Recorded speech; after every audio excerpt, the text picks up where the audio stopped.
ఏపీలో అల్పపీడన ప్రభావంతో మరో 3 రోజుల పాటు వర్షాలు కొనసాగనున్నాయి. పలు జిల్లాల్లో భారీ నుంచి అతి భారీ వర్షాలు కురిసే అవకాశం ఉందని ఏపీ విపత్తుల నిర్వహణ సంస్థ హెచ్చరించింది.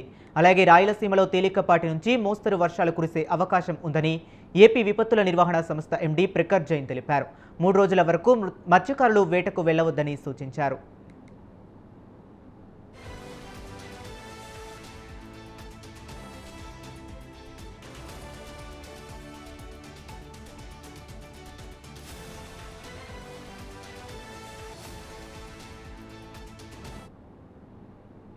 మరోవైపు అల్పపీడన ప్రభావంతో అల్లూరి సీతారామరాజు జిల్లా, విశాఖపట్నం, అనకాపల్లి, కాకినాడ జిల్లాల్లో అక్కడక్కడ భారీ వర్షాలు కురిసే అవకాశం ఉందని ఏపీ విపత్తుల నిర్వహణ సంస్థ తెలిపింది.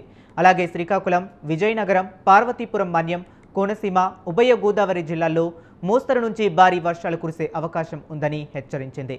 రాష్ట్రంలోని మిగతా జిల్లాల్లో తేలికపాటి నుండి మోస్తరు వర్షాలు కురిసే అవకాశం ఉందని ఏపీ విపత్తుల నిర్వహణ సంస్థ ఎండీ ప్రఖర్ జైన్ తెలిపారు.